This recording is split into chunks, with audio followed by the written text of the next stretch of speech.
The more I've spoken about feminism, the more I have realized that fighting for women's rights has too often become synonymous with man-hating.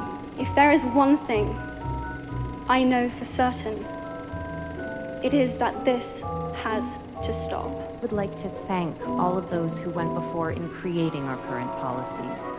Let us honor them and build upon what they started by shifting our language and therefore our consciousness away from gender and towards opportunity.